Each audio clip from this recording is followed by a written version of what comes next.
의원님들 간에 인사하는 순서를 갖겠습니다.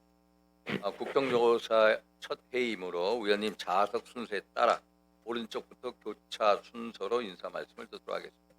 먼저 김남희 의원님 안 계시죠? 그러면은 김은혜 의원님 인사 말씀해 주시기 바랍니다.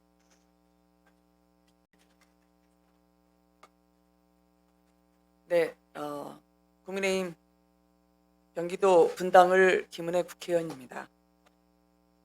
위원님들과 함께 앞으로 국정조사를 진행하면서 공감할 수 있는 국민들의 기대에 부응할 수 있는 국정조사가 되도록 최선을 다하겠습니다.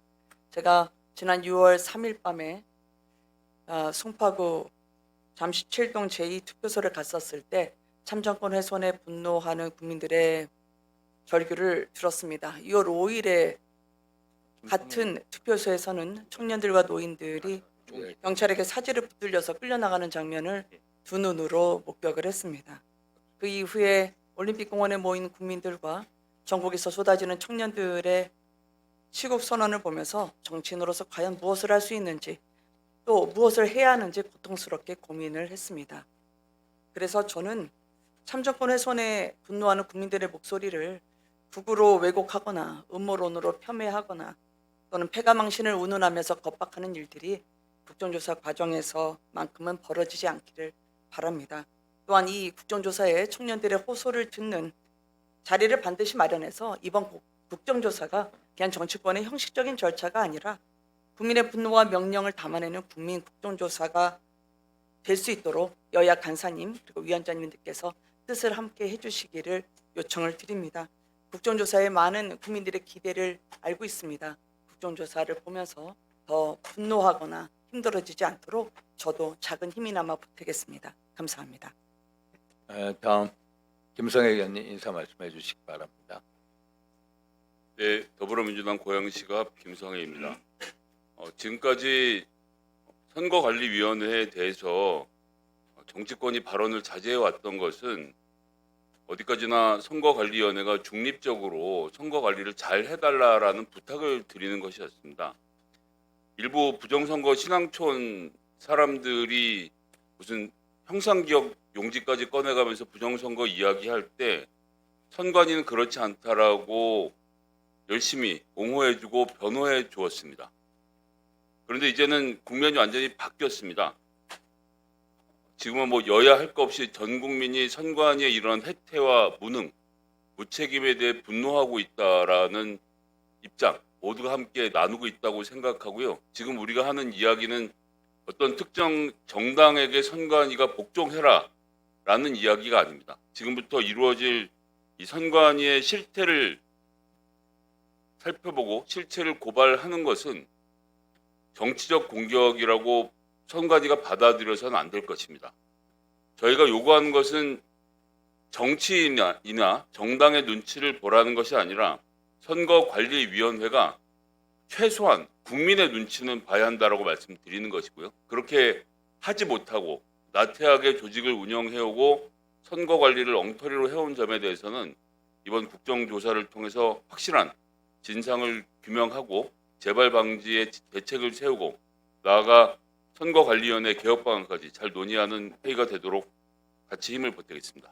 감사합니다. 예, 수고하셨습니다. 다음 박수민 위원님 인사 말씀해 주시기 바랍니다. 예, 위원장님 감사합니다. 예, 국민의힘 강남구 을 박수민 의원입니다. 저에 대한 소개보다는 근본 사태를 바라보는 저희 대학생들의 마음을 소개드려 보겠습니다. 민주주의의 무게는 투표함이 아니라 투표소를 향한 국민의 발걸음에 실려 있다. 그 발걸음이 되돌아서야 했던 순간 우리는 민주주의의 무게를 함께 잃었다. 중앙대학교 중앙위원회 발표였습니다. 준비하지 않은 자의 변명은 직무유기일 뿐이다. 이화여대 총학생회입니다. 이 한 장의 글로 세상이 크게 바뀌지 않으리라는 것을 우리도 안다. 그러나 바뀌지 않을 것을 알면서도 미약한 목소리 하나 보태는 일, 그것이 정치를 배우는 우리가 끝내 지켜야 할 소신이다. 우리는 잊지 않겠다. 전북대학교 정액 정치외교과 끝까지 학생회 말입니다. 이러한 마음들을 받아서 저는 세 가지 목표를 세워봅니다. 근본 투표용지 부적 사태 진상 규명과 책임을 묻는 일, 이것이 첫 번째 목표입니다. 두 번째는 결국 선관위는 선거 제도를 관리하는 기구입니다. 그래서 선관위가 관리하고 있는 대한민국 선거 제도는 지금 합리적이고 감당 가능한 것이냐, 사전 선거 제도를 포함해서 이것을 원점에서 분석하겠습니다. 셋째, 당연히 선관위에 대한 전면적인 개혁 조치를 점검하겠습니다. 이상 각오와 다짐 말씀드립니다. 감사합니다. 수고하셨습니다. 다음으로 김영배 의원님 임인사 말씀해 주시기 바랍니다.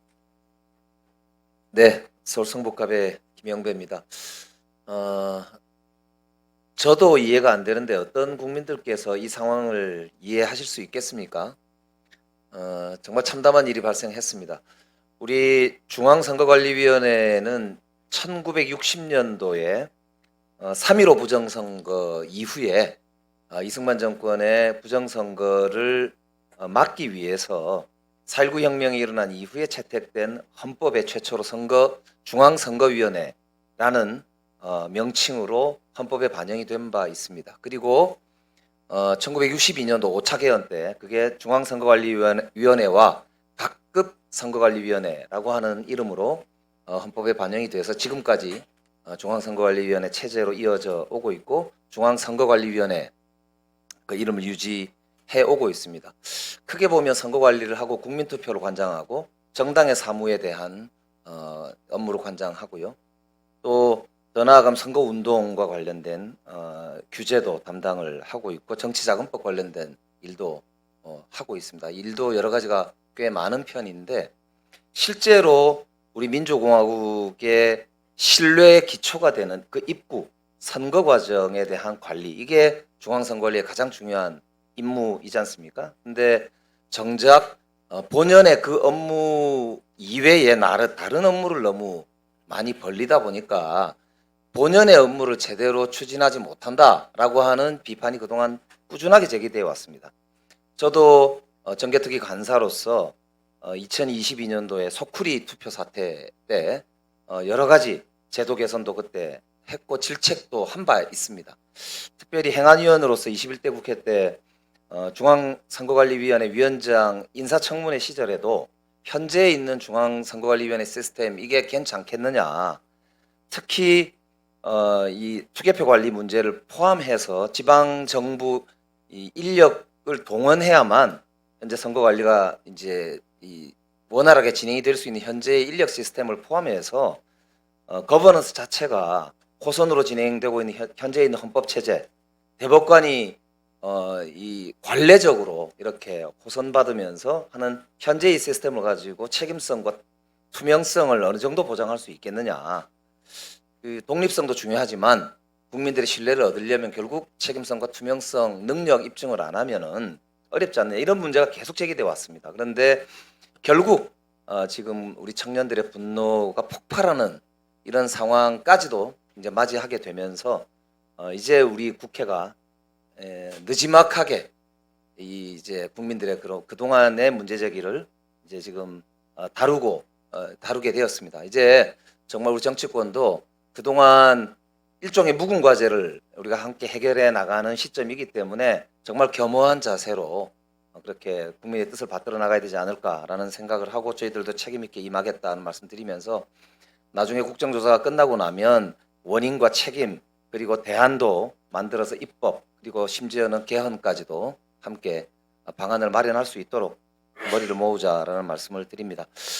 마지막으로 이제 K민주주의가 해외에서도 굉장히 벤치마킹의 대상으로 되어 있었습니다.